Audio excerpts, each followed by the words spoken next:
Hi friends, உங்கள் வீட்டில் carrot beans எல்லாம் இன்னும் வந்து கத்தியை வச்சே வெட்டிகிட்டு இருக்கீங்களா? ரொம்ப டைம் வேஸ்ட் பண்ணாதீங்க.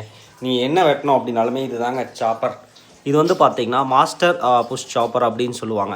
இதில் வந்து பார்த்தீங்கன்னா நீங்கள் உள்ளே வச்சு இப்படி மேலே சும்மா அமுத்துனீங்கனாலே உள்ளே பீஸாக வெட்டி கொடுத்துரும். மிக்சியில் இருக்கிற மாதிரியே பிளேடு உள்ளே இருக்குங்க.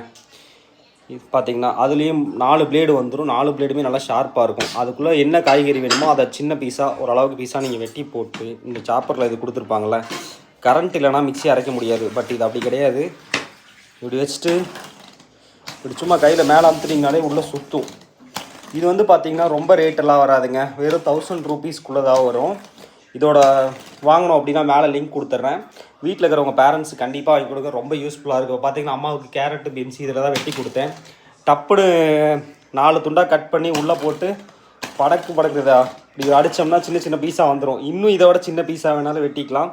வெங்காயம் வெட்டுறதுக்கு கஷ்டப்படுறவங்களா இருக்கட்டும், இல்லைனா பேச்சுலர்ஸில் எங்கேயாவது தங்கியிருக்கீங்க அப்படின்னா அந்த ஆம்லேட் போடுறதுக்கெல்லாம் வெங்காயம் வெட்டுறப்ப கண்ணில் தண்ணியாக வரும்.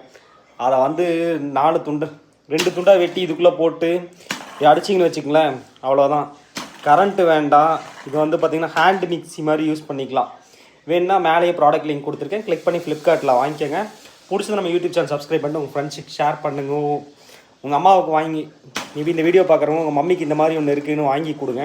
ஏன்னா அது நிறைய பேருக்கு இது தெரியாது. சிட்டியில் இருக்கிறவங்களுக்கு தெரிஞ்சுக்கலாம், வில்லேஜ் சைடில் நிறைய பேருக்கு தெரியாது, சிட்டியில் இருக்கிறது தெரியாது. கரண்ட்டு போயிடுச்சு அப்படின்னா சட்னி அரைக்க மாட்டேன்னு சீரியல் பார்த்துட்டு உங்கள் மம்மி வீட்டில் இருக்கிற மம்மி இருக்காங்களா, கண்டிப்பாக அதை வாங்கி கொடுத்துருங்க. அப்போது வந்து கரண்ட் இல்லைன்னா சொல்ல முடியாது. இதுக்குள்ளே தேங்காயை போட்டு கையில் இப்படி ப்ரெஸ் பண்ணோம்னாலே தேங்காயை ஃபுல்லாக சட்னி பண்ணி கொடுத்துரும் மக்களை.